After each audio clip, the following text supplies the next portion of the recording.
Task response को कैसे समझेगा? पहली बात, आपको मिनिमम वर्ड लिमिट में लिखना है. अगर आपकी वर्ड लिमिट कम हो गई, टास्क रिस्पॉन्स कम हो जाएगा, राइट?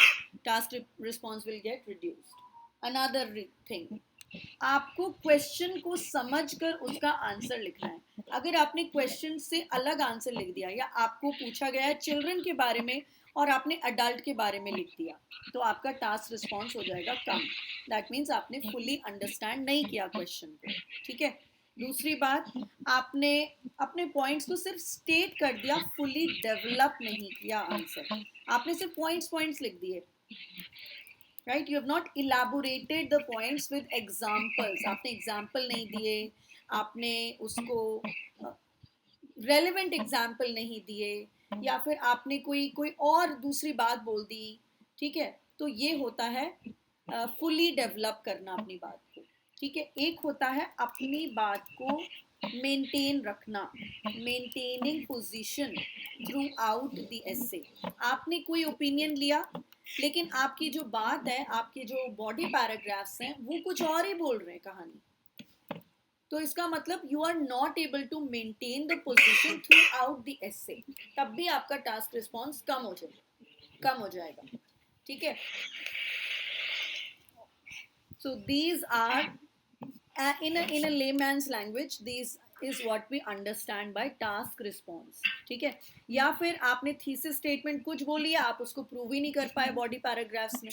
ठीक है. या फिर आपने ओपिनियन ही नहीं दिया. जैसे मान लो क्वेश्चन है, discuss both the views and give your opinion. आपने डिस्कस तो कर लिए बोथ व्यूज, लेकिन आपने अपना ओपिनियन ही नहीं दिया, और आप एंड में समराइज कर रहे हो कि हाँ मैं भी ये फील करता हूँ. नहीं, आपको इंट्रोडक्शन में भी एक ओपिनियन देना पड़ेगा, तभी आप नीचे जाकर उसको सब्सटैंशिएट कर सकते हो, उसको जस्टिफाई कर सकते हो कि मैंने ये ओपिनियन लिया था और ये मैं ऐसे प्रूव कर रहा हूँ. ठीक है. सो ओपिनियन आपने सही तरह से ढंग से स्टेट नहीं किया. मान लो, do you to what extent do you agree और डिसअग्री, ये क्वेश्चन आ जाता है, और आपने कहा आई अग्री, लेकिन आपने एक्सटेंट नहीं बताया अग्रीमेंट या डिसअग्रीमेंट का, तब भी आपका टास्क रिस्पॉन्स कम हो जाएगा. ठीक है. क्यों कम हो जाएगा?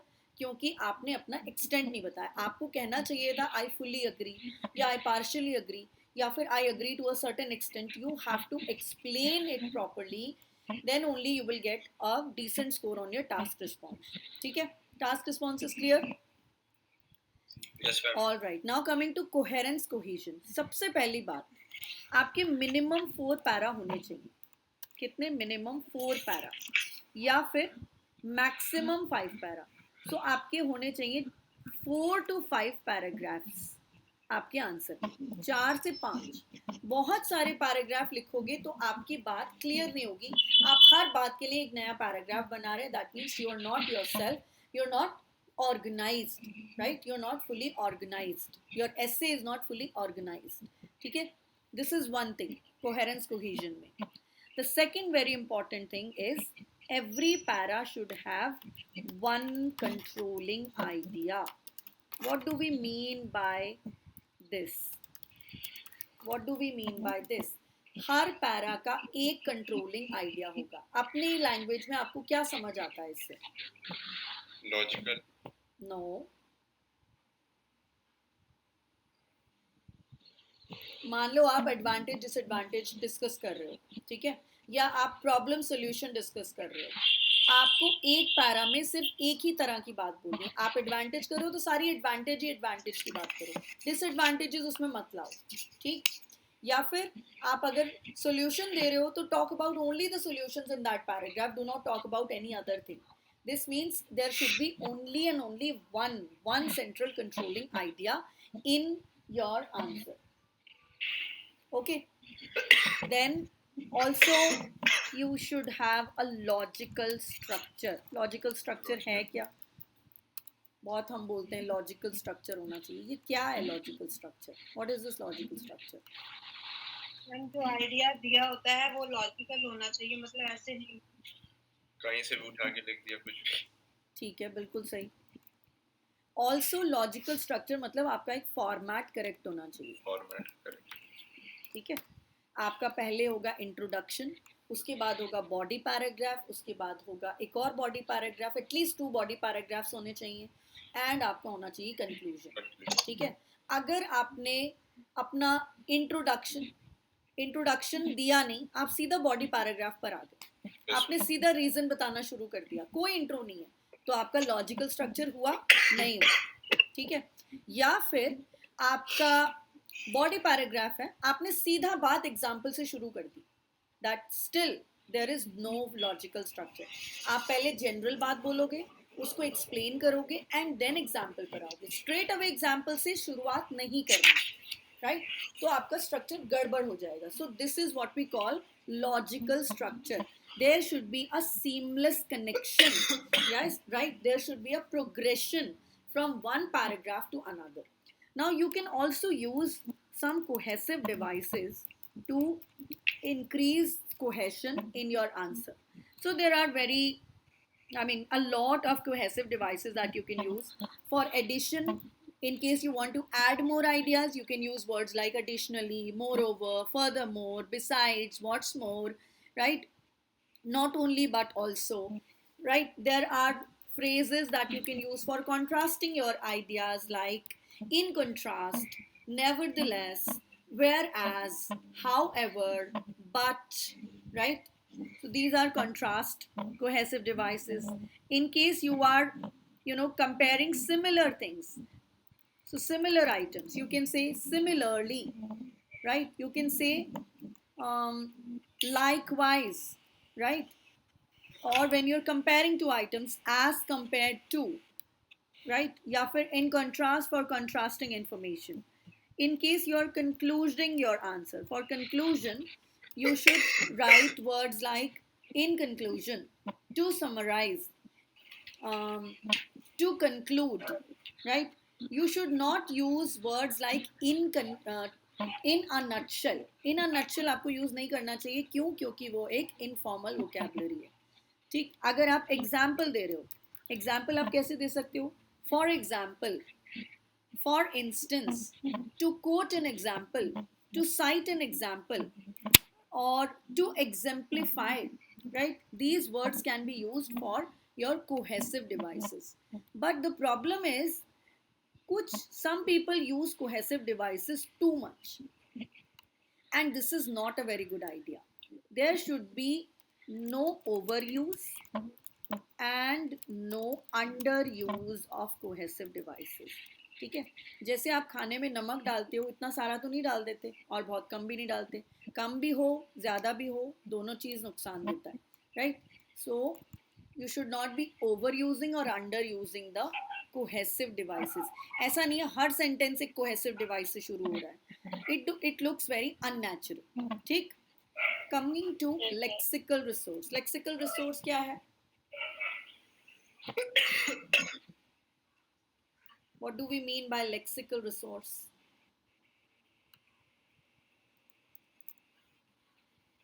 It's all about your range and accuracy of your vocabulary. Correct. Vocabulary या फिर आपकी word power, आपके word choice कैसी है. आपने कहा दो चीजें, आपने कहा accuracy and range. तो सबसे पहले हम बात करते हैं accuracy की. accuracy मतलब accuracy कैसे होगी vocabulary की? आप कोई spelling mistake कर देते हो, right? स्पेलिंग एरर्स नहीं होने चाहिए, बिल्कुल भी नहीं होने चाहिए. अगर स्पेलिंग एरर होंगे तो आपकी लेक्सिकल रिसोर्स में डिडक्शन हो जाएगी. ठीक है. अगर आपने वर्ड्स को गलत यूज कर लिया, जिनको हम बोलते हैं कोलोकेशंस, तब भी आपके मार्क्स कटेंगे. कोलोकेशंस कैसे? फॉर एग्जाम्पल, अभी हमने देखा रीजन फॉर होता है, रीजन ऑफ नहीं होता, इसे हम बोलेंगे colocation.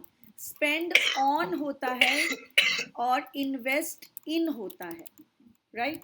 So these are certain collocation. Collocation का मतलब है द वर्ड्स दैट फ्रीक्वेंटली को अकर विद ईच अदर. कौन से वर्ड्स किन वर्ड्स के साथ अकर होते हैं, साथ आते हैं, उनको हम बोलते हैं collocations. Are you clear with what is collocations? तो इन केस आपने आंसर दिया और आपने कोई गलत वर्ड किसी और वर्ड के साथ यूज कर लिया तो मैं बोलूंगी आपका कोलोकेशन इज रॉन्ग, ये कोलोकेशन मिस्टेक है, ठीक है। सो यू शुड नो कि what is this collocation means. तो ये आ गई आपकी एक्यूरेसी। फिर आती है आपकी रेंज। रेंज क्या है भाई? रेंज का मतलब है कि आपकी सिनोनिम पावर कितनी है। क्या आप अनकॉमन वर्ड्स यूज कर सकते हो? क्या आप फ्लेक्सिबल हो इन अनकॉमन वर्ड्स को इजीली यूज करने के लिए, या फिर आप unnaturally just to sound native आप ऐसे वर्ड्स यूज कर रहे हो जिनका मीनिंग आपको खुद नहीं पता है, बस आप यूज करे जा रहे हो, राइट? अगर आप ऐसा कर रहे हैं so please stop doing that, because it is only going to reduce your lexical resource. If you own the vocabulary, आपको ओन करनी पड़ेगी वोकैबुलरी अगर आपको यूज करनी है तो। ओन कैसे करोगे? आपने कोई नया वर्ड देखा, नया वर्ड सीखा, नए वर्ड के सेंटेंस बनाए, एक नहीं, दो नहीं, तीन नहीं, कम से कम 5 सेंटेंस बनाओ और देखो वो किस किस तरह वेरीड यूसेज में हो सकता है। एक वर्ड के एक यूज नहीं है, एक वर्ड के बहुत सारी तरह के हम सेंटेंसेस बना सकते हैं। So if you are able to make at least 5 to 10 sentences with that one word, one uncommon word, then you can assume, then you can believe that you own that word. अब वो आपका हो चुका है और तभी आप उस वर्ड को यूज करें, नहीं तो आप उस वर्ड को यूज ना करें।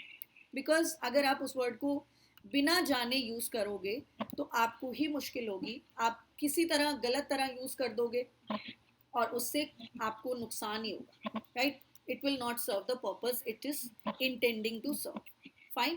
So uncommon words, synonyms, and using the correct vocabulary. In case you're not very comfortable with uncommon vocabulary, you are only fine with the usual, the casual, the words that you usually use. It is okay. As long as you use them correctly, as long as their spellings are correct, their collocations are right, you can still use them. At least गलत word होने से, answer गलत होने से तो अच्छा है कि आप कॉमन वोकैबुलरी यूज कर लो, right? Okay, now coming to the last part, is the lexical resource clear to everyone? Yes. Okay, now I also want to say that no idioms. Idioms क्या होता है? बिल्कुल कोई मुहावरे यूज नहीं करने इसमें, कोई फ्रेजल वर्ब यूज नहीं करना इसमें। फ्रेजल वर्ब क्या होता है? What are phrasal verbs? Phrasal verb होते हैं जैसे ये break out। break out मतलब कोई चीज फैल गई, राइट? epidemic broke out, आप उसको लिखोगे वाइड स्प्रेड epidemic, ठीक है?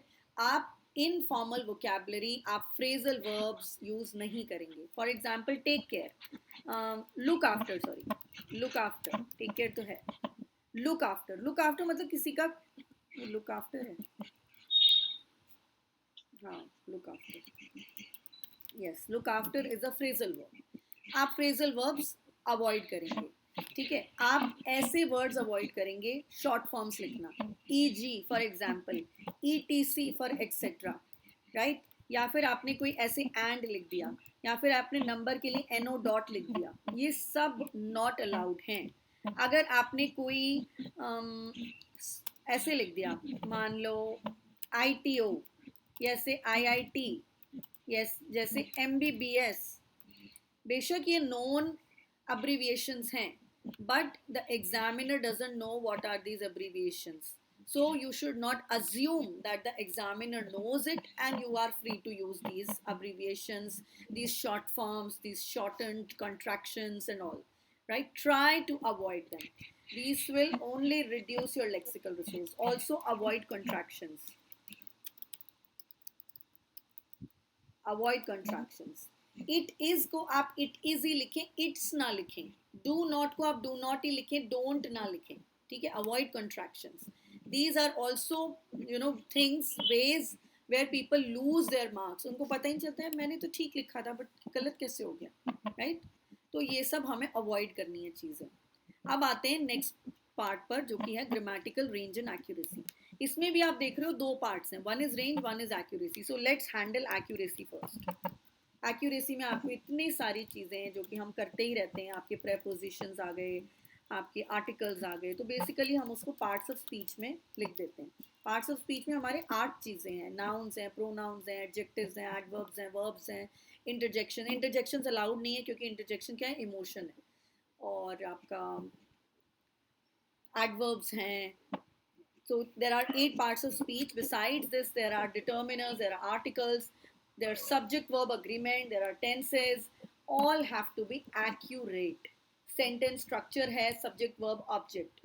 Sentence structure ठीक होना चाहिए, right? Tense ठीक होना चाहिए. Tense आप usually क्या use करते हो? Usually you use a simple present tense.